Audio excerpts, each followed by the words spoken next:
Indian science Congress ఈ సమావేశాలు ఈ మధ్య వేలాకోలంగా మారినాయి. 105వ ఇండియన్ సైన్స్ కాంగ్రెస్ ఇంఫాల్లో జరిగింది.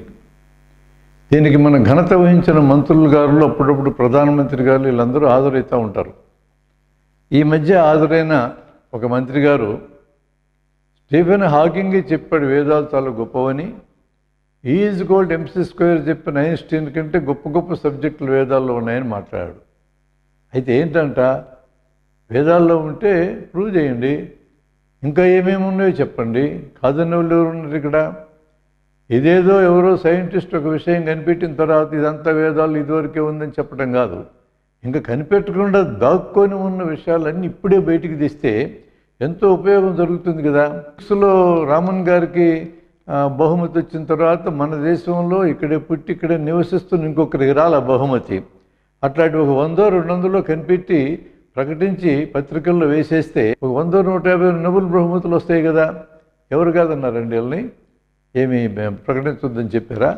ఇదేది లేకుండా, ఏ రకమైన నిరూపణ లేకుండా, ఏ రకమైన సిద్ధాంత పత్రం లేకుండా నోటికి రుస్తే ఇది మాట్లాడడానికి వీళ్ళకి మంత్రి పదవులు ఎవరు ఇచ్చారంట.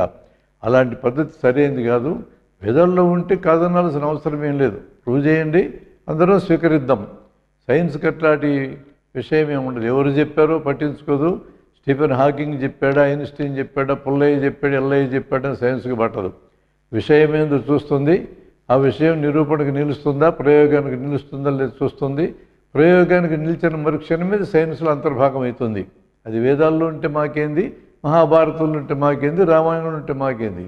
ఎందులో ఉన్నా మనం ఎవరూ విచారించాల్సిన అవసరం లేదు, వ్యతిరేకించాల్సిన అవసరం లేదు. అయితే వాటిని నిరూపించాల్సిన అవసరం ప్రతిపాదించిన వాళ్ళే చేయాలి. మరొకసారి వేదాల్లోనే ఫార్ములా ఉంది. విమానాలు ఎప్పుడో ఎగిరే విశ్వకర్మ తయారు చేసి ఎగరేసినాడు మన దేశంలో. ఆ విమానాలు ముందుకెళ్తాయి, వెనక్కి వెళ్తాయి, కుడి పక్కకి వెళ్తాయి, ఎడం పక్కకి వెళ్తాయి. ఆకాశం విమానం పోయేటప్పుడు శత్రువులు కనపడకుండా ఉండడానికి విమానం పైకి ఎక్కువ పసురు పూస్తే కనపడకుండా పోతుందని కూడా చెప్తున్నారు. పోయే విమానం మీద 700 కిలోమీటర్ల వేగంతో పోయే విమానం మీదకి ఎక్కి పసురు పూస్తారట. ఇవన్నీ మనం నమ్మాలంట. ఇట్లాంటి మాటలన్నీ మాట్లాడతారు.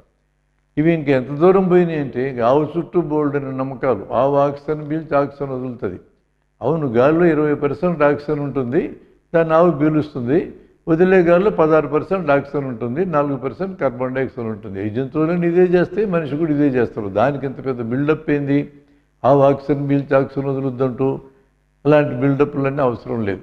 ఏం ప్రతిపాదిస్తున్నారు ప్రతిపాదించండి, ప్రతిపాదించినటువంటి వాటిని నిరూపించాల్సిన బాధ్యత తీసుకోండి. అంతే తప్ప దీని చుట్టూ అశాస్త్రీయమైన విషయాల్ని, నిరూపణకు సాధ్యం కాని విషయాల్ని, నిరూపించడానికి సిద్ధపడని విషయాల్ని జనం ముందు పడేయటం కరెక్ట్ కాదు.